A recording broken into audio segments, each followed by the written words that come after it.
If a little of something is good, then a lot of it will be better, right? Not necessarily. A lot of times when we see people take something to an extreme, they may get some results, they'll certainly get some attention, but in the long run, it may not be that beneficial and may actually be harmful. Just a quick disclaimer, the pictures I'm going to use in this video are not meant to make fun of or mock these people, but they're just used for illustrative purposes to kind of support what I'm talking about, to give you some examples. It's interesting that we live in a society that loves extremes.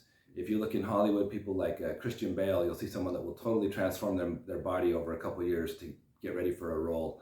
And that's some extreme behavior. Now, in some cases, we look at that and we applaud their commitment and their hard work. In other cases, when people are extreme, it's something we kind of look down on. An example of this is politics. When people get too extreme, too far to the left or the right, and they're on those outer fringes, they can be hard to relate to the masses and kind of abrasive to most people. Now, when we're talking about our health, even healthy activities taken to an extreme can produce negative consequences and actually be unhealthy. So this is what I want to talk about today. I'm going to give you some examples. And the first one is eating. We all know that eating is important. We need it to survive, but that's something that can be overdone. A lot of us eat too much, and when we overeat, that just brings on a host of other health problems with it. On the opposite end of that, we know that being aware of our calories and our food consumption can be a healthy practice, but that can be taken to an extreme. If you look at someone that just is so obsessed with that, they're cutting their calories too much, can lead to eating disorders like anorexia. Body dysmorphia can go both directions. There are some people that are so big and muscular, but when they look in the mirror, it's not enough. And so that can be one thing a lot of people struggle with, just trying to get bigger and bigger. I understand that beauty is in the eye of the beholder, and I'm not here to say how much muscle a man or a woman should have. That's a personal choice. But there are some people, though, it's never enough, and they're just going to keep pushing it.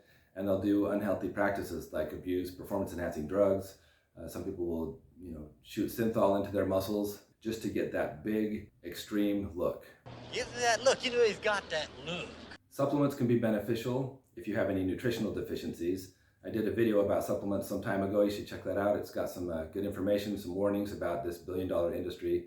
But sometimes people will choose a supplement or one or two and just say that's the end, that's the answer to my problems. And so they just put so much emphasis on one particular supplement, and it's kind of like their Windex, their cure-all. Rash. Somebody gave me the mati. Put some Windex. Oh, God, please. I remember years ago seeing a guy that was on all the talk shows. He was a big advocate and proponent of colloidal silver, and he took these megadoses of it, and it actually turned his skin blue. So he was like bluish purple, his skin, from taking so much of this, and he claimed it helped him and it made him healthy. I think he died a short time later. I'm not sure exactly, but obviously people, when they take it to that extreme, you got some problems there. When it comes to nutrition, superfoods are another area where we see this a lot. It's true, not all foods are created equal. Some might have more nutrient, more value for our body. However, when someone chooses just one or two foods as the magic elixir for the cure-all for everything, you want to be skeptical of that. Even if it is, almonds, quinoa, goji berry, garlic, whatever it is, it might have some great properties. But when we just focus on one food at the expense of the others, that can be a problem. It reminds me back in the 80s when everyone was scared of fat and we got overdid it on carbs. And as a country, we got more obese. These days, we see a lot of people are really concerned about carbs and trying to cut carbs back.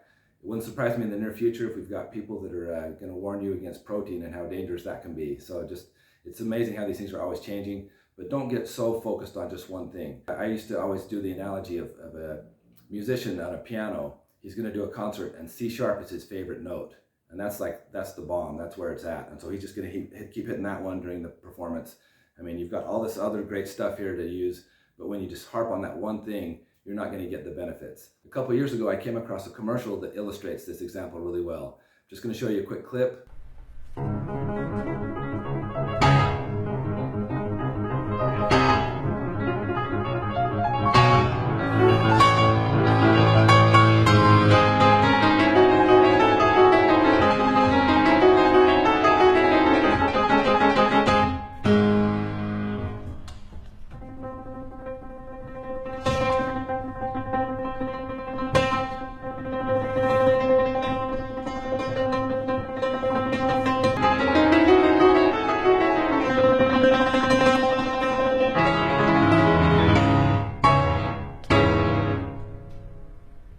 So remember, when it comes to nutrition, you've got an entire keyboard there. Don't just get focused and stuck on that one note that you love so much.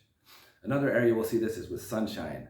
Sunshine is a great source of vitamin D. It can help our mood. It can be good for us. But again, taken to an excess, when extreme, someone that's always out, the sun worshipers that are constantly in the sun, people that are tanning around the clock, that can cause skin cancer and all kinds of problems. I mean, I've seen people that look just almost like Leatherface, hardly recognizable just from so much skin damage from overdoing it when it comes to the sun. Another area where you see going to extremes is when it comes to cosmetic surgery. Now, I know for some people, they may feel that cosmetic surgery can help them look and feel better. That might be a blessing for them.